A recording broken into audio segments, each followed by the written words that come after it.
The views and opinions expressed in this program are not necessarily those of Union Broadcasting Inc., ESPN 1510, or its employees. The host is solely responsible for the on-air content.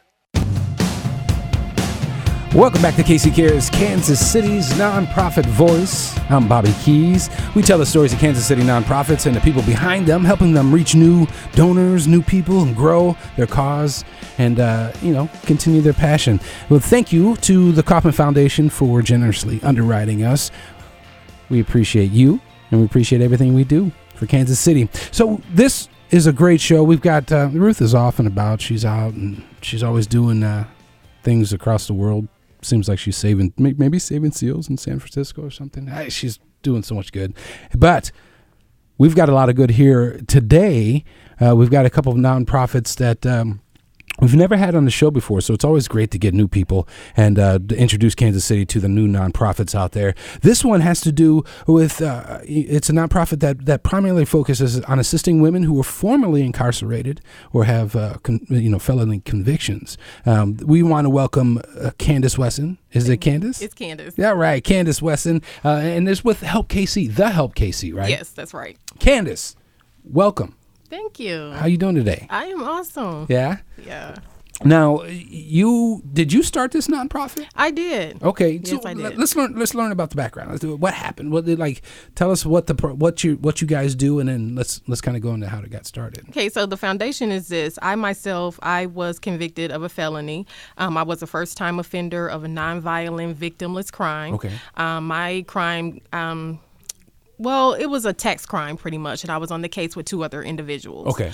Again, a first-time offender, no victims, sure. Anything like that. So I was sentenced to 20 months in a federal institution. 20 months? 20 months, First yes. time? First time, absolutely. Wow. And then to add insult to injury, 3 weeks after, reporting to this prison, I was told I was pregnant 3 weeks after being there. Wow. So not only did I go to prison for the first time, but I was pregnant my entire sentence.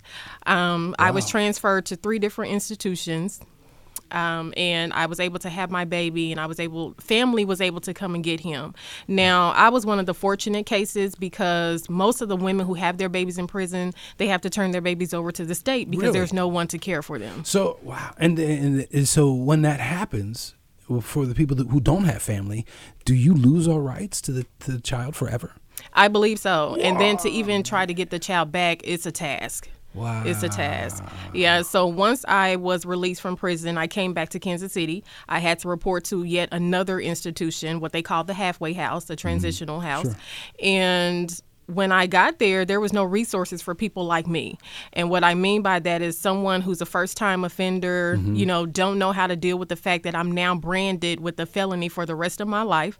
And so there was no resources. Yeah. So I'm out searching for resources. And the name of the game when you report to the halfway house is to get a job, get a job, get a job. Sure, okay. However, there was no resources to help us do just that. Yeah, right. Now, and especially, right, I don't know the law or how it works, but I know a little bit. But so if you have a felony, a felony shows up. Absolutely. Right? And it doesn't say nonviolent tax felony. It's just a felony. It's just a felony. Exactly. Which is ridiculous because then you're just lumped in. Absolutely. To people who are violent criminals.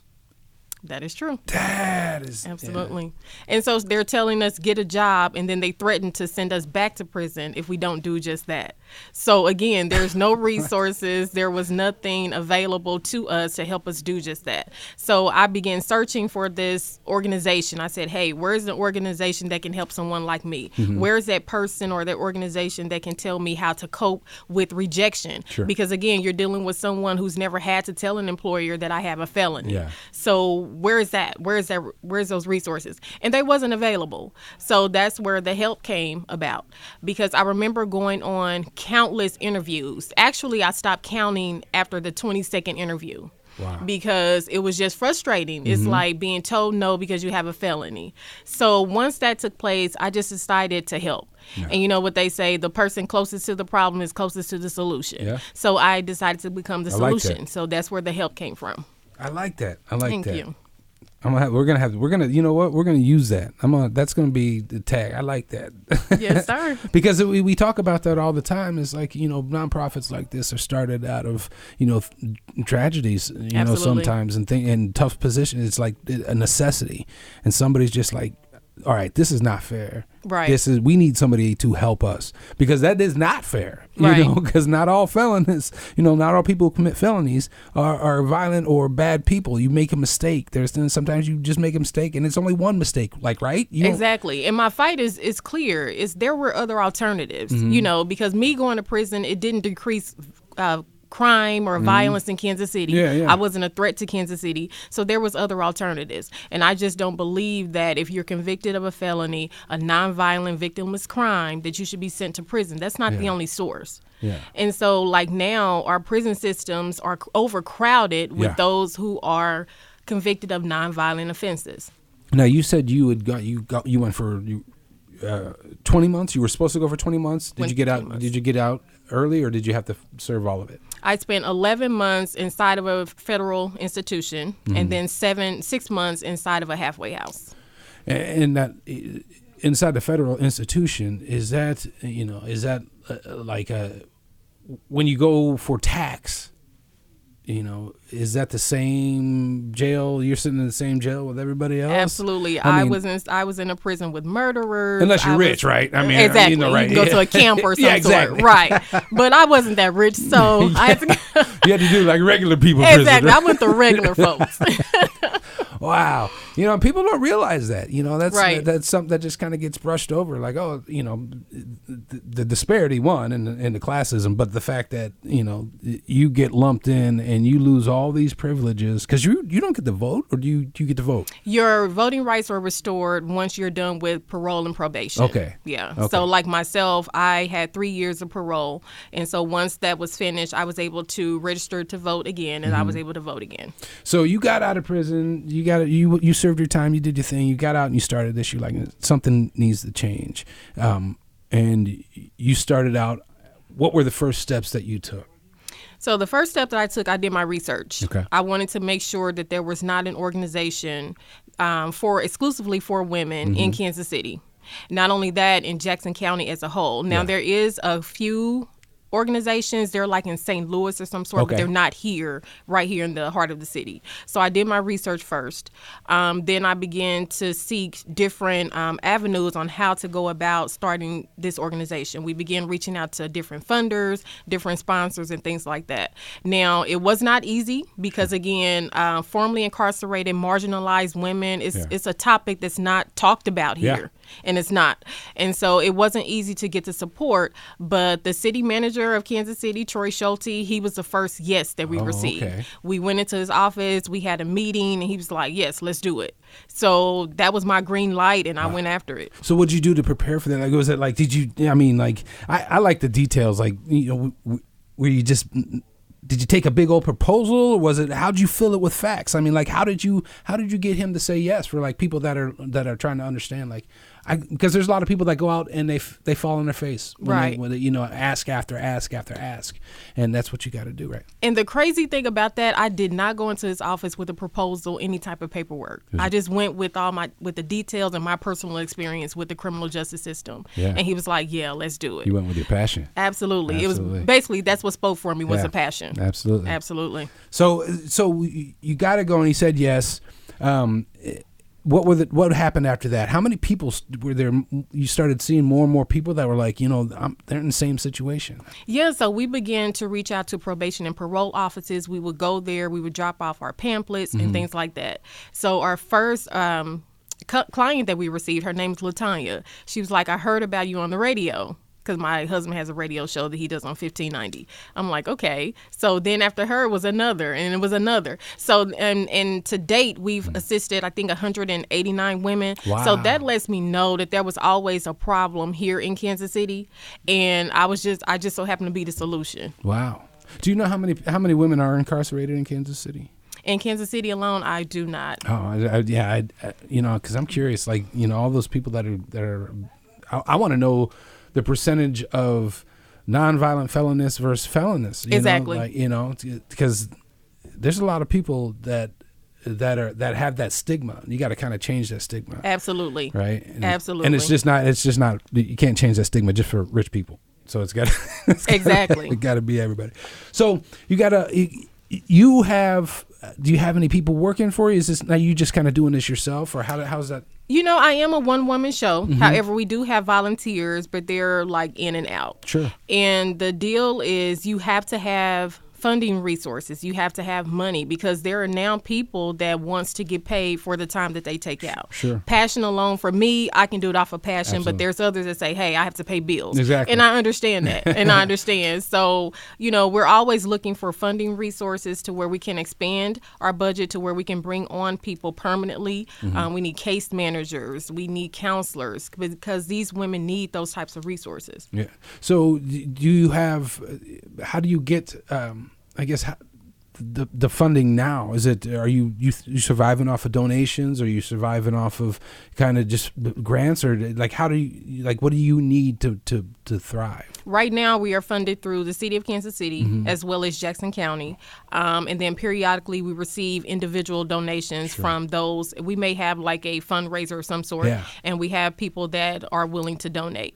Not to mention, we have a toiletry pantry where these women are able to come into the office every month and get their basic needs. Things like shampoo, conditioner, laundry detergent, women products. They're able to come into our office and get that done for free. Wow. Now, when it comes to those things, we're always reaching out to the community, asking them, hey, if you're ever in the store and you think of the help and you want to pick mm-hmm. up some extra items, think of us. So we're always in need of those items. Yeah, so people can donate that. So if you're out at the store and then you think of, obviously you think of the Help KC, you can pick up some what type of products are you looking for? And all toiletries, shampoo, everything? Right, okay. Undergarments for women, socks, tampons, mm-hmm. toiletries, sure. Laundry detergent, paper towels, tissue, those types of things, deodorant. So we're always looking for those types of donations.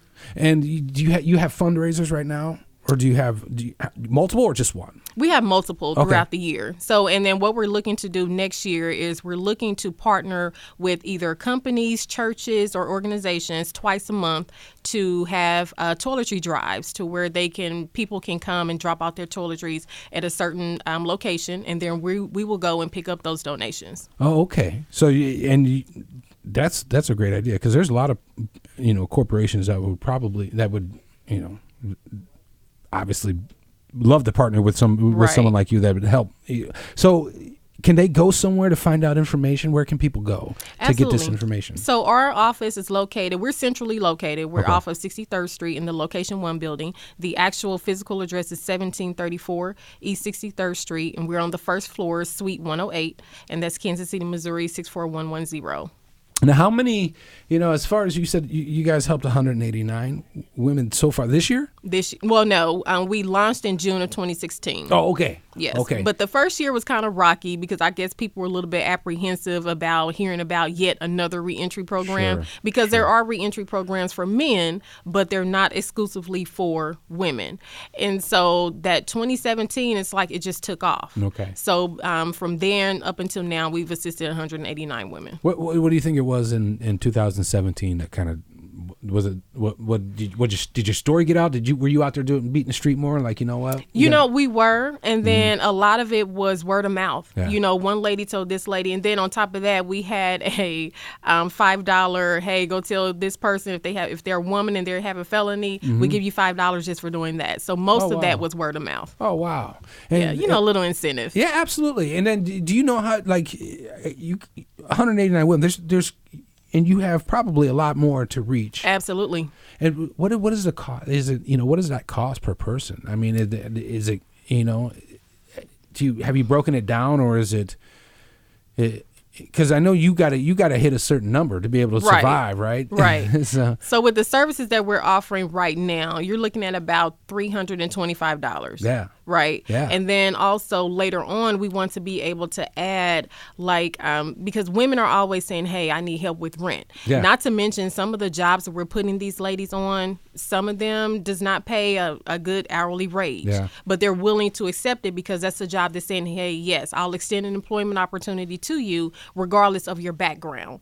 So they're not making $15 and $20 an hour. Not to mention the women are the head of their household. Yeah. So they have to support their children as well. So we do what we can, and we also we just want to help as much as we can to eliminate those barriers to where they don't go out and have to create new crimes to get what they need. Yeah, I mean, because you gotta set people up for success. And exactly. This is an opportunity for people to do that for women coming out have that opportunity because of you. Now, do you have what about the child care? Do they have access to child care coming out? Because it seems like it would be that's a lot, right? Because you have to come in, re-entry, you have to find a job, and then do you immediately, if you're lucky enough, get reintroduced to your child if you do have a child, or Right. Now, most of the women that we have, we've had maybe 3 cases where the women could no longer have any type of dealings with their children. But most of them that we have, we've been able to call different centers and say, hey, this lady's in need of child care. Are you able to assist? And then we refer them that way. Mm-hmm. So we do have social services referral. But next year, we are looking to actually partner with the facility or facilities, plural, to where these women will have somewhere for their children to go once they return to work, back into the workforce. Because that right there, that's definitely needed as well. It's huge. Yeah. It is needed. Well, I tell you what, we appreciate everything that you're doing for the Kansas City community. Thanks for coming on. Yes, sir. I appreciate it. And then we're going to try, we need everybody to go to, is it the Help KC? Yes, thehelpkc.org. All right, go to thehelpkc.org, check it out, see how you can help Candace and her mission, reentry, helping, not everybody who's made a mistake and has a felony on their record. It's not bad. It's not and some of these people deserve more help than they're getting. And then you can help. You can do that. Go to thehelpkc.org. Candace, thank you very much for coming on. Thank you so much. I appreciate it. All right, stick around. Coming up, we're going to be talking about kids in the woods and setting them loose in a nonprofit. Okay, actually, it's educational as well. Coming up on KC Cares, Kansas City's nonprofit voice.